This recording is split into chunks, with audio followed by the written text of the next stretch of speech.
Praise the lord. ఇది నా కొద్ది నిమిషాలు దేవుని మాటలు మనం ధ్యానం చేసుకుందాం. పరిశుద్ధ గ్రంథములో నుండి లూకా సువార్త 5వ అధ్యాయము 2వ వచనాన్ని చదువుకుందాం. ఆ సరస్సు తీరమునున్న 2 దోణులను చూచెను. జాలర్లు వాటిలో నుండి దిగి తమ వలలు కడుగుచుండిరి. ఆయన ఆ దోణులలో సీమోనుదైన ఒక దోణి ఎక్కి దరి నుండి కొంచెం త్రోయమని అతన్ని అడిగి కూర్చుండి దోణిలో నుండి జనసమూహములకు బోధించుచుండెను. ఆయన బోధించుట చాలించిన తరువాత, నువ్వు దోణినకు లోతునకు నడిపించి చేపలు పట్టుటకు మీ వలడు వేయుడని సీమోనుతో చెప్పెను. దేవుని సన్నిధిలో ఇక్కడ సరస్సు తీరమున గెన్నేసరస్ అనే సరస్సు తీరమున యేసయ్య వలలు కడుక్కుంటున్నటువంటి బాగు చేసుకుంటున్నటువంటి జాలర్ని ఇద్దరిని చూశాడు. చూసి వారు దోణిల్లో సీమోనుదైన ఒక దోణి ఎక్కి కూర్చుండి దేవుని సువార్తను బోధిస్తూ ఉన్నాడు. చాలించిన తరువాత సీమోను పేతురుతో అంటున్నాడంటే, నీ దోణినకు లోతునకి నడిపించి చేపలు పట్టుటకు వలవేయంటే ఒక మాట అంటున్నాడు సీమోను పేతురు. రాత్రంతా మేము ప్రయాసపడ్డాం కానీ ఒక చేప అయినా మాకు దొరకలేదయ్యా. అయినను ఇప్పుడు వరకు నీ మాటలు నేను విన్నాను కదా, నీ మాటల ద్వారా నాకు విశ్వాసం వచ్చింది, నమ్మకం కలిగింది, కాబట్టి నీ మాట ద్వారా నేను వల వేస్తానని చెప్పి దేవుని మాట ద్వారా వల వేయటం ద్వారా దేవుడు విస్తారమైన చేపల్ని, విస్తారమైన దీవెల్ని సీమోను పేతురు గారికి ఇవ్వటం మనం చూస్తూ ఉంటాం. ఈ దినాన మరి ఎవరిని దేవుడు చూస్తాడని అంటే, వలలు కడుక్కుంటున్నాడు, శుభ్రం చేసుకుంటున్నాడు.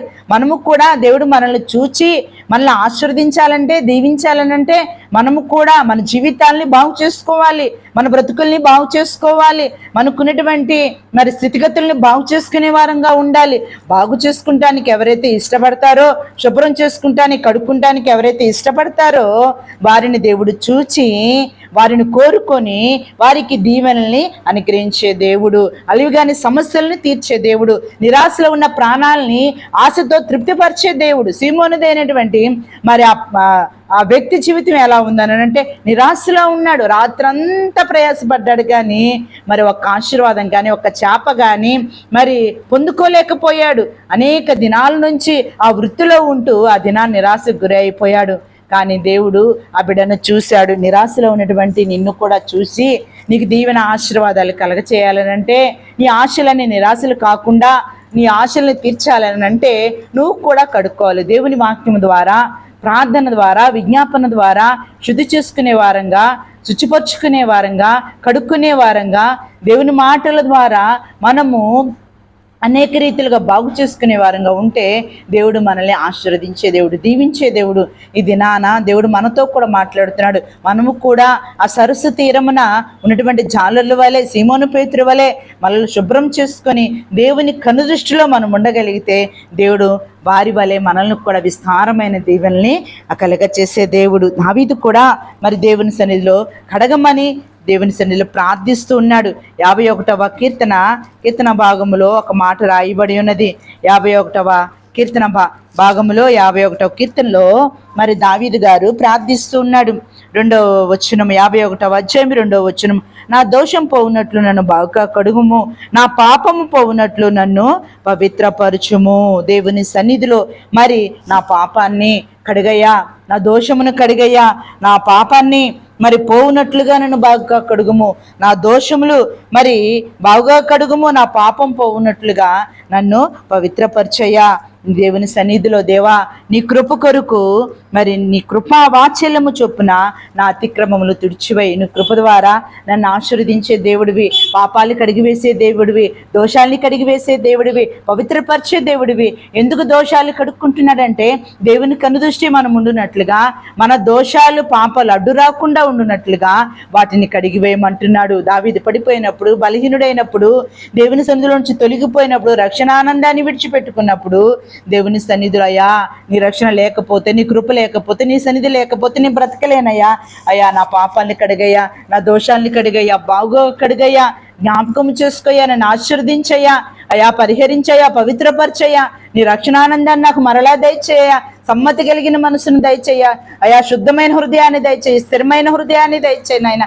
నీ రక్షణానందాన్ని నాకు మరలా దయచేయి నాయన అని చెప్పి దేవుని సన్నిధిలో మనము వేడుకునే వారంగా ఉండాలి, కడుక్కునే వారంగా ఉండాలి. ఉంటే దేవుడు మనల్ని ఆశీర్వదించే దేవుడు. ఎందుకు దోషాలు కడగమంటున్నాడు అంటే యెషయా గ్రంథములో ఒక మాట రాయబడి ఉన్నదండి. యెషయా గ్రంథము 59వ అధ్యాయము మొదటి 2 వచనాలు మనం చదువుకుందాం. రక్షింపనేరకుండినట్లు యెహోవా హస్తము కుర్చీ కాలేదు, విననేరకుండినట్లు ఆయన చెవులు మందము కాలేదు. మీ దోషములు మీకును మీ దేవునికిని అడ్డుగా వచ్చెను. కాబట్టి మనం దోషాలు కడుక్కునే వారంగా ఉండాలి. దేవుని సన్నిధిలో ఆయన మనల్ని చూడటానికి అడ్డుగా ఉన్న దోషాలని, పాపాలని మనం కడుక్కోవాలి. అవి అడ్డుగా వస్తున్నాయి కాబట్టి వాటిని తీసివేసుకోవాలి, కడుక్కోవాలి. రక్షింపనేరకున్నట్లు ఆయన హస్తం కుర్చీ కాలేదు, మీరు నేరకుండినట్లు ఆయన చెవులు మందం కాలేదు. కానీ మన దోషాలు, మన పాపాలు దేవుని దృష్టికి అడ్డుగా వస్తున్నాయి. మేలు పొందుకోలేకుండా, దీవెనలు పొందుకోలేకుండా మరి దేవుని సన్నిధిలో వాటిని అడ్డుగా ఉంటున్నటువంటి ఆ పాపాలని దావీదు ఏం చేస్తున్నాడంటే కడిగివేయమని దేవుని సన్నిధిలో ప్రార్థిస్తున్నాడు. ఇది నానా ఆయన దృష్టి నీ మీద ఉండినట్లుగా, దీవెన ఆశీర్వాదాలు పొందుకున్నట్లుగా దేవుని సన్నిధిలో దావీదుకు వాళ్ళే ప్రార్థన చేసి మనం కడుక్కుండే వారంగా ఉండాలి. సోపుతో నన్ను కడిగయ్యా, నీ వాక్యంతో నన్ను కడిగయ్యా, శుద్ధీకరించయ్యా, బాగు చేయయ్యా, నా దోషాలు నాకు కనబడుతున్నాయ్యా, అయా నీ సన్నిధిలో నుంచి నేను అయా నా తండ్రి వెడలిపోయినట్లుగా నా జీవితం ఉన్నది నాయన, నీ రక్షణ ఆనందాన్ని నాకు మరలా దయచేయి. పోగొట్టుకునేది మనం పొందుకోవాలని అంటే దేవుని సన్నిధిలో ప్రార్థించి మన దోషాలు కడుక్కునే వారంగా, కడగమనే వారంగా, శుద్ధీకరించమనే వారంగా దేవుని సన్నిధిలో మనం ప్రార్థన చేస్తే దేవుడు తప్పకుండా మనకి మేలుల్ని కలగచేసే దేవుడు, ఆశీర్వాదాన్ని కలగచేసే దేవుడు. మన జీవితాలు కోల్పోయినది మరలా పొందుకోవాలంటే దేవుని సన్నిధిలో ప్రార్థన చేసి మన దోషాలు, పాపాలను కడుక్కుంటే దేవుడు మనల్ని ఆశీర్వదించే దేవుడు. దావీదుని జ్ఞాపకం చేసుకున్నాడు, మరలా రక్షణ ఆనందాన్ని కలగచేశాడు, ఆశీర్వాదాన్ని కలగచేశాడు. మరలా కోల్పోయిన సమస్తాన్ని, ఆత్మీయ స్థితిని, రక్షణ ఆనందాన్ని దావీదు గారికి అనుగ్రహించాడు. అలాగే ఒక అద్భుతం చూడాలన్నా దేవుని సన్నిధిలో మనం కడుక్కుండే వారంగా ఉండాలి. యోహాను సువార్త 9వ అధ్యాయము, యోహాను సువార్త 9వ అధ్యాయము 7వ వచనం చదువుకుందాం. నువ్వు సిలోయమను కోనేటికి వెళ్ళి అందులో కడుగుకోమని చెప్పును. సిలోయమను మాటకు పంపబడిన వాడని అర్థము. వాడు వెళ్ళి కడుక్కొని చూపు గలవాడై వచ్చెను. దేవుని సన్నిధిలో ఇక్కడ పుట్టినది మొదలుకొని గుడ్డివాడుగా ఉంటూ ఉన్నాడు.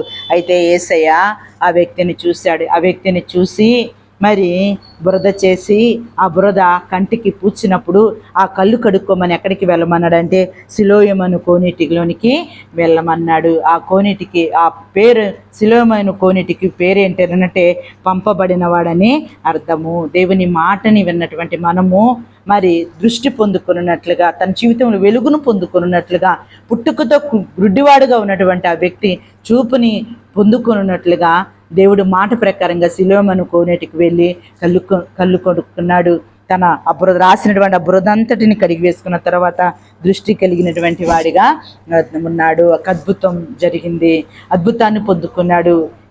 మరి అనేక సంవత్సరాల నుంచి పుట్టుకతో ఉన్నటువంటి మరి ఆ వ్యక్తి జీవితంలో గొప్ప అద్భుతాన్ని దేవుడు చేశాడు. నా జీవితంలో కూడా దేవుడు అద్భుతాలు చేయాలనంటే మనం కూడా కడుక్కుండే వారంగా ఉండాలి.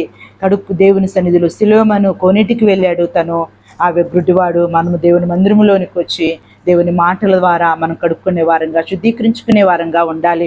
హృదయశుద్ధి కలిగినటువంటి వారు ధన్యులు, వారు దేవుణ్ణి చూచెదరు. దేవుడిని చూడాలన్నా, దేవుడు మనల్ని చూడాలన్నా, దేవుడు మన ప్రార్థనలు ఆలకించాలన్నా, మనకు మేలు చేయాలన్నా, కోల్పోయినది మరలా మనం పొందుకోవాలన్నా దేవుని సన్నిధిలో మనం ఏం చేయాలనంటే కడుక్కుండే వారంగా ఉండాలి, కడగబడినటువంటి వారంగా ఉండాలి. ఎహెజ్కేలు గ్రంథంలో కూడా నువ్వు పుట్టిన నాడు నీ నాభిసూత్రము కోయబడలేదు, నీవు కడగబడను లేదు, కడగబడాలి, శుభ్రపరచాలి.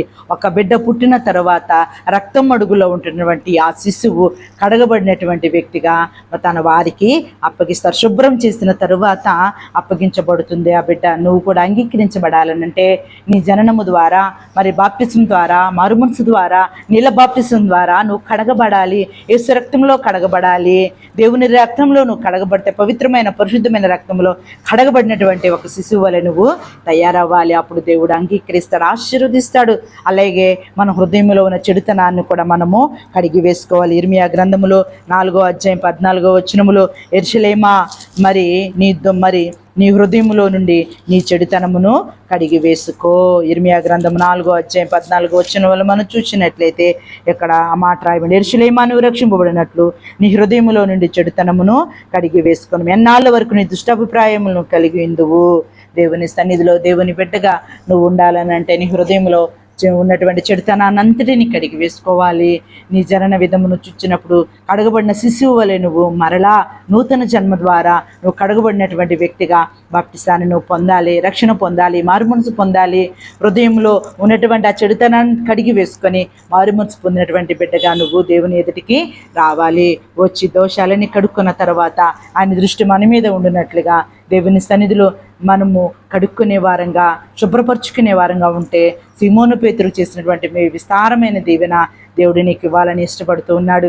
శుభ్రం చేసుకుంటానికి, కడగబడటానికి, పాపములో నుంచి కడగబడటానికి, అపవిత్రత నుంచి కడగబడటానికి నువ్వు ఇష్టపడగలిగితే దేవుడు నిన్ను కూడా ఆశీర్వదించడానికి ఇష్టపడుతున్నటువంటి దేవుడు, నీ పాపాలను కడగటానికి ఇష్టపడేటువంటి దేవుడు.